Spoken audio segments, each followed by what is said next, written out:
Okay, this is part 2 of the Chapter 11 PowerPoint screencast. I think I got all my slides in order now. Anyway, as I started to say earlier, the rest of the chapter focuses on the concept of collaborative production, how designers, directors work together as a team to create the entire theatrical experience.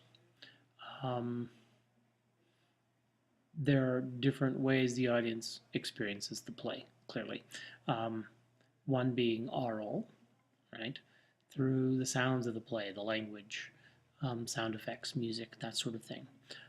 The other way is visual, and we see the actors moving through the space of the set, wearing costumes, bathed in light, functioning within the context of the scenery. So now, here we go. This is where we want to be. A vocabulary of terms that allow designers and director to speak to one another. So here are a group of words that we call the elements of design. These are the fundamental terms that relate to design.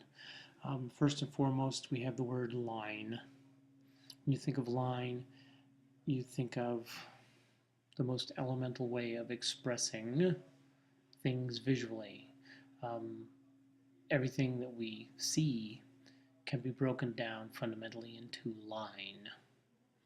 Words are made up of letters grouped together, and the letters are made up of line.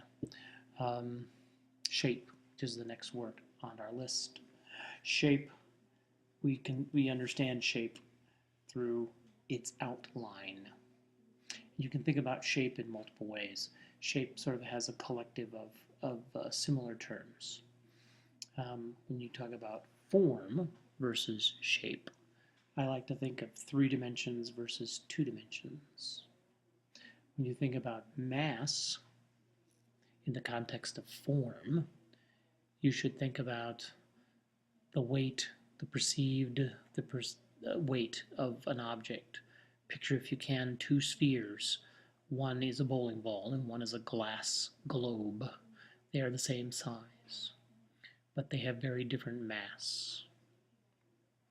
Space is another word on our list here.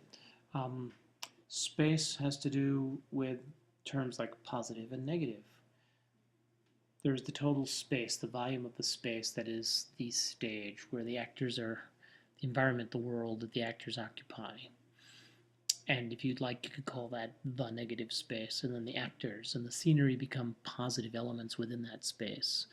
And so the relationship between the positive and the negative is constantly changing as the actors move through the environment, as the scenery shifts, as the lighting directs you to different places on the stage. And one of the tools of lighting, of course, is color. Color in lights, color in costume, color in scenery. Color is very important, and certain cultures make certain associations emotionally, culturally, with different colors. Texture and ornament, these 2 terms have a relationship. And in my mind, I like to think of texture as specific. Textures that create an overall feeling, if you will. A pattern of brick, little polka dots and ceiling tiles, the grid of reinforced glass. These are overall textures. And then ornamentation are focal points. You can create texture using ornamentation if there's a lot of it, but ornamentation becomes a focal point. It is a textural element, but in a room, for example, ornamentation would be a picture on a wall, a light switch, a floor lamp, a specific piece of furniture. On a garment, a texture might be the print of the fabric, floral, geometric, a lace, whereas ornamentation would be the buttons, the trim, that sort of thing. These elements function together as the building blocks that we use when we talk about different aspects of design. And they are the building blocks that lead us to the principles of design. Now these terms are sort of a bigger picture, whereas the elements are very specific. The principles then are elements applied in different ways. Harmony, right? When you think of harmony, you think of things that work together. And in our case, we're talking visually. So harmony is this visual sense of oneness. Balance. Balance is a big deal, especially in three-dimensional space like a stage. Balance can be asymmetrical. It can be symmetrical. It can be what's called occult balance. However you view it, you know when something's not balanced. Things feel askew. Things don't feel right. And sometimes that's a deliberate choice to help support the emotional or intellectual aspects of a play. Variety is very important in design. You don't want something to be absolutely monochromatic or absolutely the same all the way through. Unless, of course, again, this is a design choice. Variety keeps people interested. Variety offers opportunity for discovery. Proportion. This word really relates to balance in many ways. Proportion, you see proportion in costume, you see proportion in scenery. Proportion can be manipulated. The human form is one shape, and you can radically alter the proportions of a human form depending on how you engineer a costume, for example. Rhythm. Rhythm relates to texture, if you think of that as an element and a principle connected. Curvilinear lines, angular lines, shapes that are very close together and small versus large shapes and forms that are spread apart. These all create visual rhythms. Stairways versus ramps versus tiered platforms. They create different rhythmic movement patterns for actors. Emphasis. Emphasis is kind of like ornamentation in the elements. Emphasis is something that you do to create a place where you want your audience to look. It could be momentary. It could be very permanent. You know, if it's Oedipus, you want the steps of the palace to be a point of emphasis, right? Where Oedipus comes and goes from the palace, that's very important. And so that needs to be sort of central. And that's where you want your audience to focus their attention. Moving on. Oh, I love this little chart. This is very cute. There's one important person missing from this chart, however, and they would be sitting at the tippy top. The person at the tippy top of this chart would be the producer, because the producer is the money person or group of people that finance the project. And then sort of, you know, arranging things.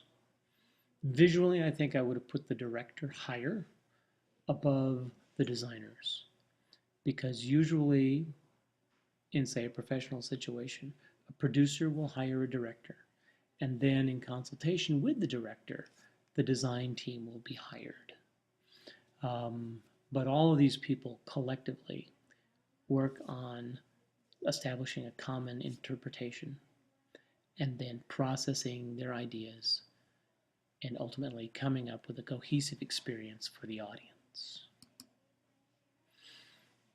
Most designers, it says here, begin with the play, right? So you read the play. You read the play many, many times.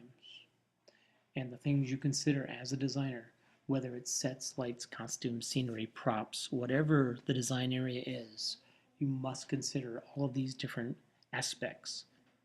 You must consider the physical action of the play, the individual characters, the themes that are present in the story, how the language is managed, and the fundamental meaning, the underlying meaning of the play. All of these things factor in as you begin to process the visual statements for production. There are other things that production designers use, obviously, to research. They don't pull every idea out of their head. So the play is ground zero for research and for inspiration. But beyond that, you have to consider a particular look if it's a period play that demands, say, period movement. The manners and customs of a time period or culture become important. Theatrical conventions of that time must be considered. Quality of light and sound in different locations that are indicated by the play. Political and social context.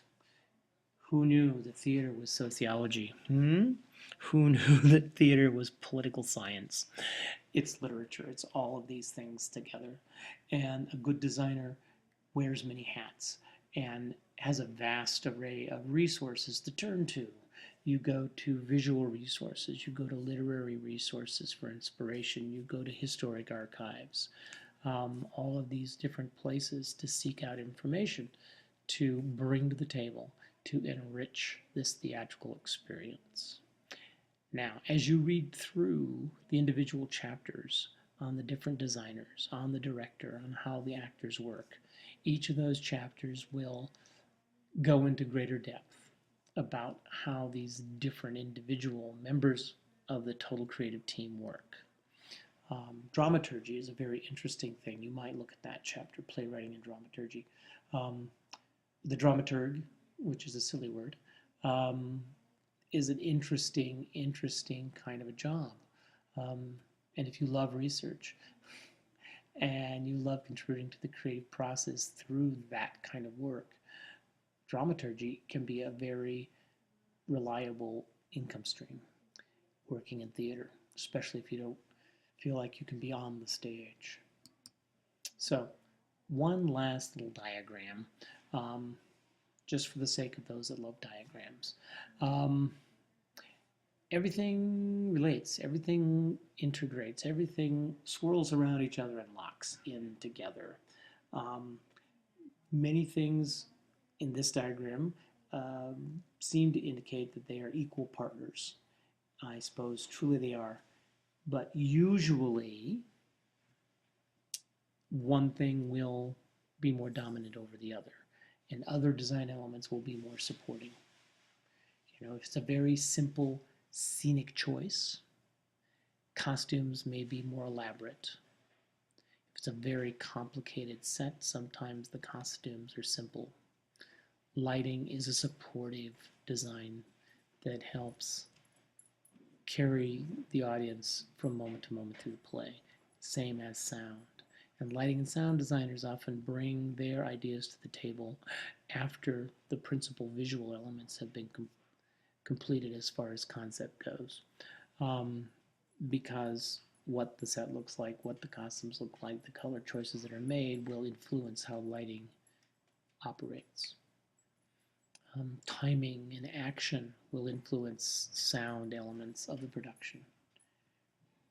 Anyway, that's probably all I need to say about Chapter 11. I hope you found it an interesting read. It really is a foundational kind of chapter that helps you dig into all of those specific production-oriented chapters in Part 3. We do have a discussion based on this chapter, and I look forward to seeing what you have to do and share in your understanding of this chapter.